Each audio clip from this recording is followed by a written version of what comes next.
each of them 3 tries.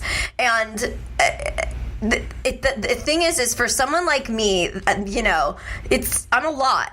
I'm a lot. I'm a fucking lot, man. And I laugh because it's true, people. It's funny, she's quite a bit. We're true. both a lot, but she's quite a lot. I'm more than you by a long shot. But I also am, I've got 15, 16 years on you, so you still have some work to do. You're going to be a hell of a lot when you're 41. Damn, I'm going to be a mess. You're going to be. I can't wait to be friends with you still. At the rate I'm going, I'm going to be a mess, folks. I'm telling you right now.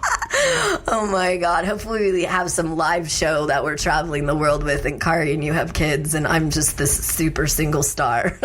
Who knows? Anyways, when it comes to getting therapy, because I'm such a lot, I really need to be able to connect with somebody. I need somebody else that is a lot as well, because I've gone and I've seen these 3 like ding dongs, and I'm like, one I went that was specific to chronic pain.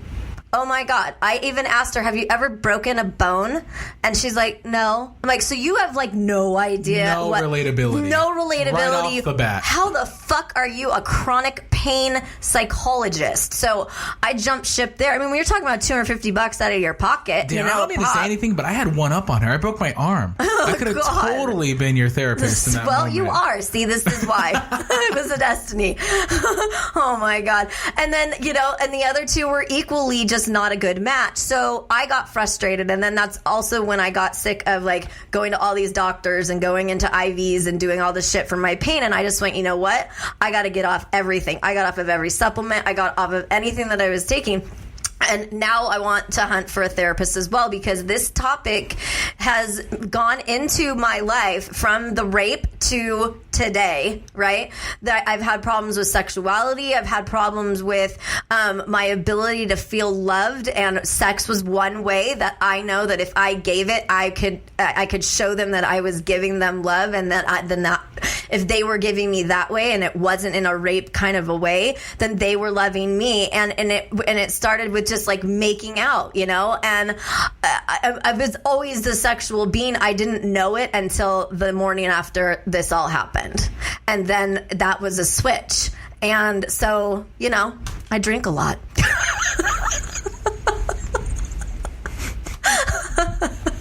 But to your point, therapy is key, man. It's going to have to be, because getting through the pain thing and being alone all the time, and then just kind of coming to terms with, whoa, you haven't even dealt with this yet. I've dealt with a lot of other shit in therapy, but now that I'm here in Burbank and I don't have one, I'm like, oh God, I got to keep trying to find another one. So anyway. Yeah, I think I agree. Like, connection's key, and that's what I'm afraid of, because I, believe it or not, I'm going to share something too. Not just because we're all in a circle and a little powwow sharing stuff. You know, we're circle jerking. I'll share this a little bit later. It doesn't pertain to this topic, but I'm also searching for a therapist as well. So if there's therapists out there. There's therapists. So there's therapists out there. You can reach us at Talk to us at almostbearpodcast.com. Just drop your little business card. PDF is great. We have PDF files waiting for you. Oh my God. But no, in all seriousness, I that's why I guess I'm kind of saying, find a therapist. Find someone you can actually talk to, and and find a connection with this therapist. It does kind of bug me that you kind of mentioned your first therapist for your chronic pain, never broke an arm. No. Maybe had a headache, maybe migraine. That's cool, but not like freaking you're in pain at a pain level 100%. You know, it doesn't make sense to me. And I'm not saying find a therapist that's like, yeah, I've been sexually assaulted too. I don't know. Right, and I don't necessarily need that. Yeah. And it's not even that. I guess someone you vibe with. Yeah, that's it. It's the vibe. Like, you and I vibe with each other. Like, that's why I can share anything with you. Yeah. And that's the kind of friendship and relationship that you need to be able to have with your therapist. Because if you don't, you won't do the work, and they will know that you're not doing the work. I think that's for doctors in general. Like, you don't go. I mean, I've been going to a cardiologist as of late, and I'm actually liking my cardiologist because he's like, oh, I feel you. I get you. And it's like that heartwarming presence. Maybe he doesn't have a heart condition or whatever, but maybe it's like that moment of like, I'm okay, people, by the way. I'm okay. My heart's fine. I'm just saying, point is, find someone who is heartwarming, who's loving, who's willing to get the best out of you, maybe to talk, really pump you up, maybe to get angry at you for like, you need to get this better in your life because you're fucking up. Exactly. Well, and that's what I need, because my personality is a strong personality type. All three of these therapists are not prepared for my personality. No, I agree. You need to find someone who is ultimately going to be the type that's going to put you in your place. I need to find like a Joe Rogan. Yes. Oh, Joe, will you please be my therapist? Yes, we should bring him on this podcast. Hey, Joe, reach out to us, talk to us at Almost There. We're going to drop it again. He's all about CBD and THC and pain. Yeah. Oh my God. I'm now becoming more proponent of like, you know what, we need to focus on mental health. Yeah. And especially with the world that's going on, I'm not trying to, again, get political with it, but there needs to be more mental health, a focus on mental health a lot more in this country. Because this is just Americans. We're not talking about, the rest of the world. We're giving you stats, literally. This is just America. This is just America. So I'm not trying to, like, throw, French people or, European or Mexican people under the bus here, or Guadalajaran people, whatever. We're basically talking about Americans. So we're just speaking to our country. If you're listening to another country, just pray for us. We're going through a lot of shit. Yeah, we are. We suck. Our country needs a lot of help. I swear to God, we are drowning here in America, and we're all looking to move to Belize. I swear to God. Belize, yes. I'm telling you, though. But like, we're going to just go buy a big commune and do our podcasting from there. A lot of us fall into this age, 18 to 34. We're 54%. I say we because obviously I'm 26. I know, Lyndsay, you fall under the 28% of people who get sexually assaulted. But 54% of the population of the United States who get sexually assaulted come from 18 to 34-year-olds. Isn't it just insane? Again, this is coming from rain2ends.org. Mm-hmm. 1 out of every 6 American women has been the victim of an attempted or completed rape in her lifetime. Literally 1 out of 6. Yep. So literally, if Lyndsay had 5 other women next to her, she was one out of those 6. Right, and you know what? Here's what's scary. 1, 2, 3 of my girlfriends have been raped. That's what I'm saying. And so that would mean that we'd have to have 12 people in the room or 16 people in the room for this statistic to work, which is insane, because go out to lunch. How many women are sitting at fucking Chili's while you guys are rubbing your baby back ribs all over each other? That's really good. I want my baby back. Baby, I want my baby back. Chili's.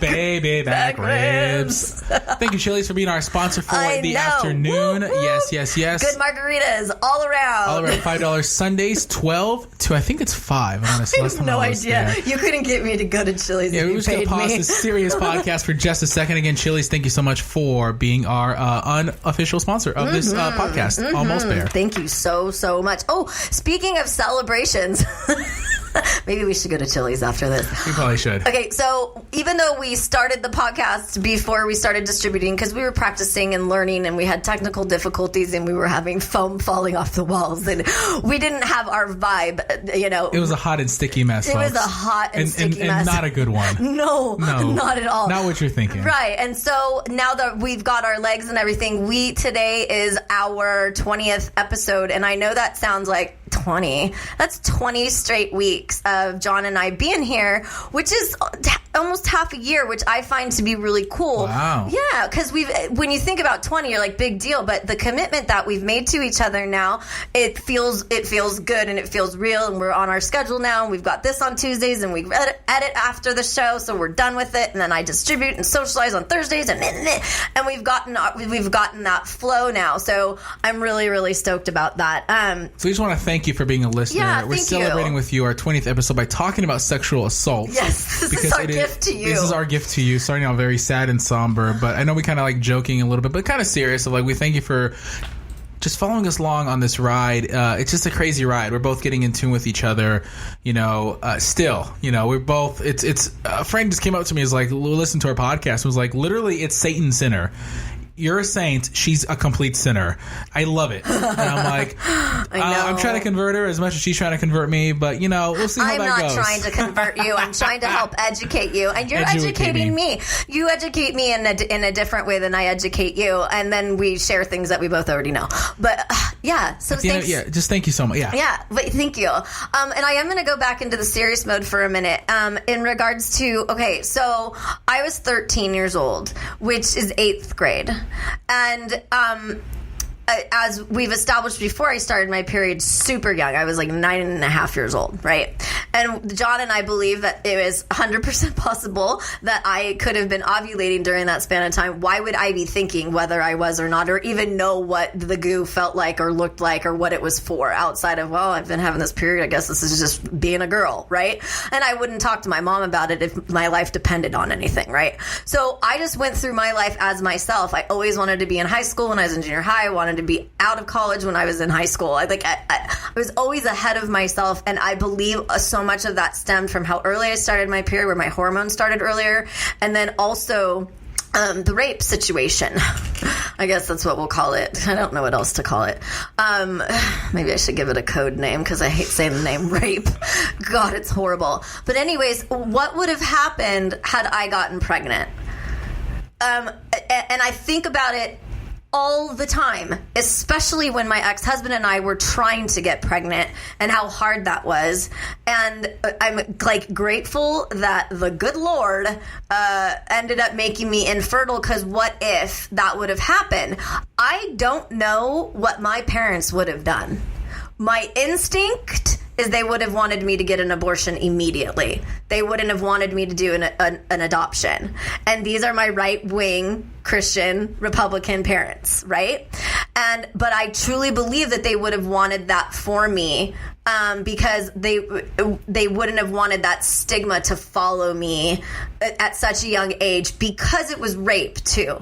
Like, how could you as a government come and say my daughter was raped by a bum in a park and she's pregnant? Why is that not okay for us to get an abortion for my daughter?